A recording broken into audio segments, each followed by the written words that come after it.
नमस्कार विद्यार्थी मित्रांनो, अकॅडमिक एज्युकेशन या यूट्यूब चॅनलवर तुमचं सर्वांचं खूप खूप स्वागत आहे. मित्रांनो, तुम्हाला माहीतच असेल यावर्षी महाराष्ट्र बोर्डाचा इयत्ता 6वीचा अभ्यासक्रम बदललेला आहे. आता तुम्हाला तुमच्या स्क्रीनवर इयत्ता 6वीचा मॅथमॅटिक्सच्या बुकची कव्हर दिसत आहे. आज या व्हिडिओमध्ये आपण मॅथमॅटिक्सचा फर्स्ट चॅप्टर जो आहे 3 डायमेन्शनल शेप ची रिव्हिजन ऍक्टिव्हिटी पाहणार आहोत. त्यामुळे व्हिडिओला बिलकुल स्किप करू नका, हा व्हिडिओ पूर्णपणे पहा. तर बाळांनो, तुम्हाला आता स्क्रीनवर दिसत आहे बघा, तुम्हाला जो पहिला चॅप्टर आहे तो आहे 3 डायमेन्शनल शेप्स म्हणजेच त्रिमितीय आकार. तुम्ही जर प्रिव्हियस स्टँडर्ड मध्ये अभ्यासलेला असाल तर तिथे ह्याच्याविषयी थोडीशी आयडिया होती. म्हणजे 1 डायमेन्शनल शेप काय असतो, 2 डायमेन्शनल शेप काय असतो आणि 3 डायमेन्शनल शेप काय असतात हे आता आपण पाहूया. तर बाळांनो, अगोदर आपण काय करूया, हे 1D काय आहे, 2D काय आहे आणि 3D काय आहे ते समजून घेऊ. 1D म्हणजे काय, तर 1 डायमेन्शनल शेप. जसे की एक साइड म्हणजेच काय, तर 1D. जसे की आपण म्हटलं की ही लेंथ आहे किंवा आपण एकच ब्रेथ दाखवू शकतो, ते काय होईल, तर ते 1D होईल. मग 2D म्हणजेच काय, तर 2D म्हणजेच की ज्याला लेंथ पण आहे आणि ब्रेथ पण आहे किंवा विड्थ पण आहे. इथे आपण बघूया 2 डायमेन्शनल शेप्स म्हणजे द्विमितीय आकार, ज्याला जे आकार आहेत ते 2 असणार आहेत. फॉर एक्झाम्पल लेंथ आणि ब्रेथ म्हणजे लांबी आणि रुंदी असू शकते, त्याला 2D म्हणतात. मग तुमचं जे रेक्टँगल आहे ते 2D मध्ये येईल की ही लेंथ आहे आणि विड्थ म्हणजेच रुंदी किंवा ब्रेथ पण त्याला म्हणतात. आता त्याची एक डेफिनेशन तुम्हाला सांगितलेली आहे आणि ती पण तुमच्या पुस्तकात दिलेली आहे, नीट काळजीपूर्वक वाचा.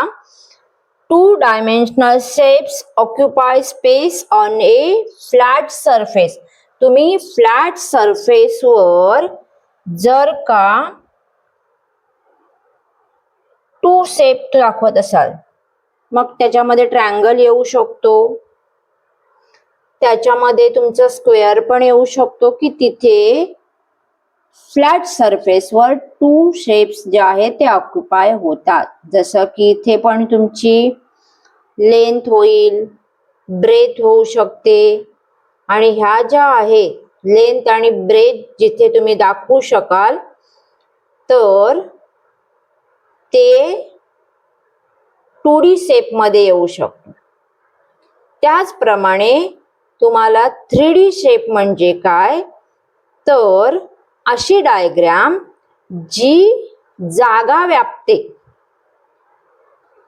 तर इथे बघा, तुम्हाला पुस्तकामध्ये स्पष्टपणे दिसते 3 डायमेन्शनल शेप म्हणजे त्रिमितीय आकार, ज्याला 3D पण म्हणतात. इथे तुम्हाला एक बॉक्स दिलेला आहे, तर त्या बॉक्स मध्ये बघा विड्थ आहे, लेंथ आहे आणि हाईट पण आहे. म्हणजेच 3 dimensional shapes occupy place in space. तर अशी डायग्राम ज्याच्यामुळे जागा व्यापली जाते. मग तुमचा कोन असेल किंवा आपण तिथे ड्रॉ करून दाखवू शकतो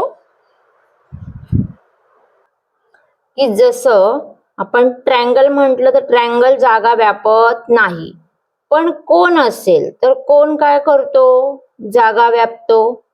तर त्याच्यामुळे हे 3 शेप होतात.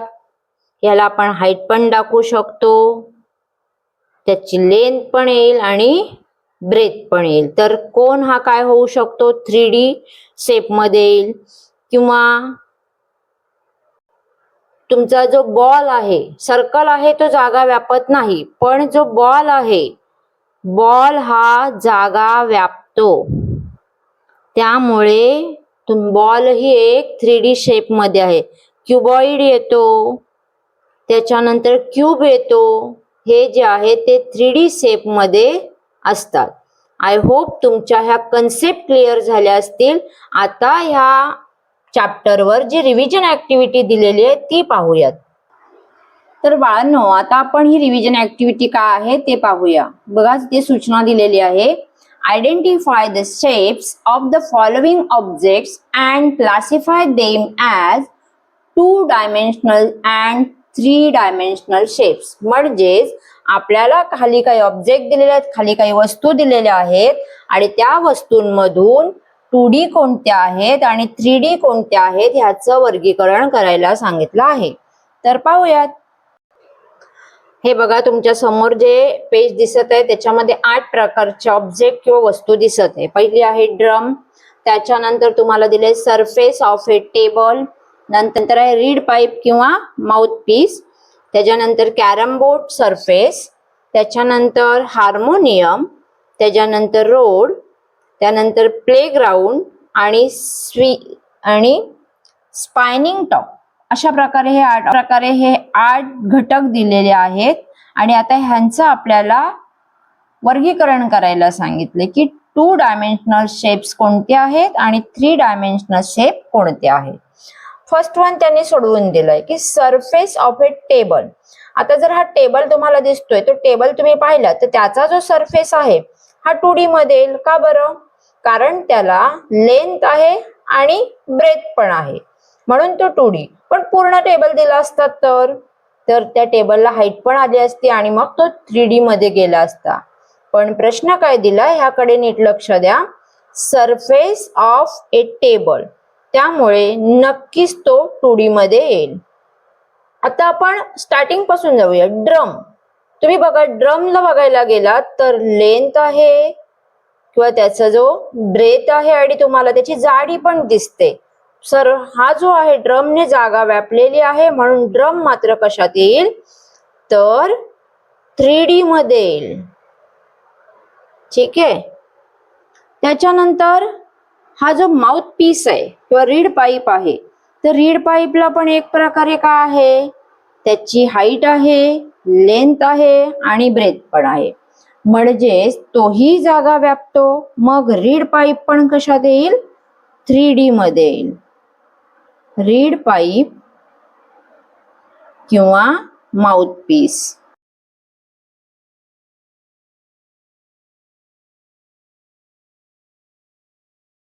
कॅरम बोर्ड सरफेस, परत एकदा आपल्याला दिलेला आहे की कॅरम बोर्ड सरफेस. तर हा जो सरफेस आहे त्या सरफेस मध्ये काय तुम्हाला दिसतं की समोरच्या ज्या साईड आहेत त्या दिसतात, म्हणजे जसं की त्याची ह्या साईड दिसतात आणि त्यामुळे तो कशात येईल तर 2D मध्ये येणार आहे.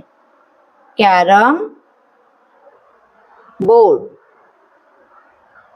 सरफेस. हार्मोनियम कशात येईल सांगा बरं? हा तुम्हाला पेटीसारखा दिसतो, बॉक्स दिसतो.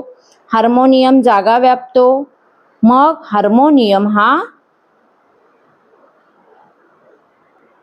हार्मोनियम कशात येईल तर 3D शेप मध्ये येणार आहे. हार्मोनियम. पण रोड बघा, आता रोडला बघायला आपण गेलो तर ही लेंथ आहे आणि ही त्याची रुंदी आहे, ब्रेथ आहे. तर रोड हा आपला 2D मध्ये येणार आहे. आणि त्यानंतर प्लेग्राऊंड मध्ये पण समोरच्या बाजू दिसतात. हे प्लेग्राऊंड पण कशात येईल 2D मध्ये येईल. आणि हा जो टॉप आहे, भोवरा आहे, तर टॉप दिसतो तुम्हाला, स्पायनिंग टॉप म्हटलेला आहे. तर त्याने पण काय केलेली आहे, जागा व्यापलेली आहे आणि म्हणून स्पायनिंग टॉप हा 3D शेप मध्ये येईल. तर बाळांनो, ही तुम्हाला एक रिव्हिजन ऍक्टिव्हिटी होती. कशासाठी तर तुमच्या हे जे 2D आणि 3D शेप आहेत तर त्याचं रिमाइंडिंग होण्यासाठी, त्याचं रिव्हिजन होण्यासाठी. ठीक आहे. आय होप तुम्हाला हे कळलं असेल की 2D शेप काय आहेत आणि 3D शेप काय आहेत. पुढे जाऊयात बाळांनो. पुढे बघा, मॅथमॅटिकल डिस्कशन दिलेलं आहे. काय दिलंय? Mathematical discussion. आता आपल्याला डिस्कशन करूयात आपण की discuss the 2 dimensional and 3 dimensional shapes in the picture based on the following points. आपल्याला इथे पॉइंट दिलेत बघा, नंबर 1, नंबर 2 आणि नंबर 3. ह्या 3 पॉइंटच्या अनुषंगाने या 3 पॉइंटच्या अनुषंगाने 2D शेप कोणते आहेत आणि 3D शेप कोणते आहेत ह्याचं पण आपल्याला काय करायचं आहे, तर डिस्कस करायचं किंवा वर्गीकरण करायचंय. आता इथे बघा पहिल्या पिक्चर मध्ये तुम्हाला ट्री दिसतोय. प्रश्न काय दिलाय, a tree and it's shadow, की ट्री कोणत्या शेप मध्ये आहे आणि त्याची शॅडो कोणत्या शेप मध्ये आहे. तर ट्री पाहायला गेलो तर ट्रीला लेंथ आहे, ही ब्रेथ आहे आणि त्या ट्रीची हाईट पण आहे. म्हणून जर आपण ट्री पाहिला तर तो 3 डायमेन्शनल शेप मध्ये येईल.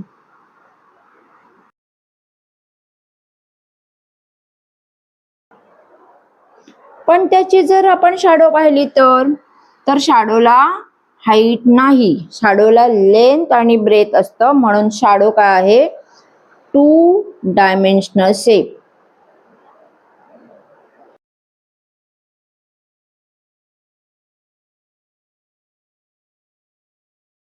ठीक आहे. आता आपल्याला परत काय दिलंय, face of cupboard and cupboard. जर आपण कपाटाला पाहिलं तर कपबोर्ड म्हणजे कपाट, हे तुम्हाला सगळ्यांना माहित असेलच. तुम्ही घरामधला जो कपाट आहे त्याचं जरी निरीक्षण केलं तर तुम्हाला काय दिसेल, कपाट घरातील जागा व्यापतो. त्याला हाईट आहे, लेंथ पण आहे आणि ब्रेथ पण आहे.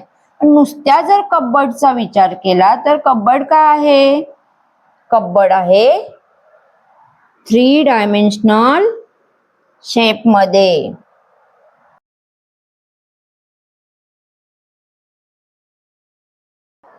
पण जर त्यांनी असं म्हटलंय फेसेस ऑफ कपबोर्ड, त्या कपाटाचे जे फेसेस आहेत त्याच्या समोरच्या समोरील बाजू आहेत तर त्या 3D मध्ये येतील की 2D मध्ये.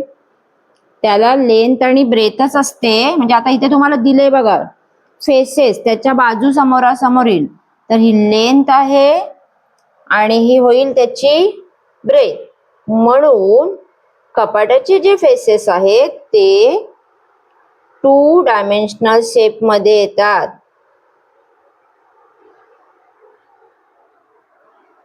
ओके. आता जो तिसरा आपल्याला पॉइंट दिलेला आहे तिथे पण त्यांनी असं म्हटलंय, faces of trunk and trunk. म्हणजे इथे तुम्हाला काय दिलंय, त्या ट्रंकचे फेसेस दिलेत. ह्या फेसेस आहेत म्हणजे समोरासमोरील बाजू, लांबी आणि रुंदी आहे. म्हणून जे फेसेस ऑफ ट्रंक आहे ते कशात जाईल, 2 डायमेन्शनल शेप मध्ये. कशात जाईल बाळांनो, 2 डायमेन्शनल शेप. पण जर ट्रंक म्हटली तर ट्रंकला ही काय होईल, हाईट होईल, ही ब्रेथ होईल आणि ही लेंथ होईल. तर ट्रंक जाणार आहे 3 डायमेन्शनल शेप. कशात जाणार आहे, 3 डायमेन्शनल शेप.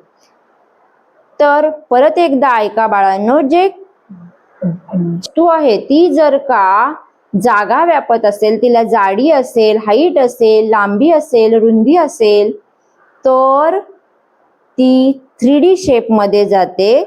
पेज नंबर 2 वर खाली तुम्हाला 2 एक्झाम्पल दिलेले आहेत की रेक्टँगल जो आहे तो रेक्टँगल हा 2D मध्ये येतो, तर क्युबॉइड म्हणजे बॉक्स हा 3D शेप मध्ये असतो. तर या व्हिडिओमध्ये आपण इथे थांबूया. तुम्हाला ही व्हिडिओ कशी वाटली हे कमेंट करून नक्की सांगा. व्हिडिओ आवडल्यास लाईक करा, व्हिडिओला शेअर करा आणि सबस्क्राईब करायला विसरू नका. धन्यवाद.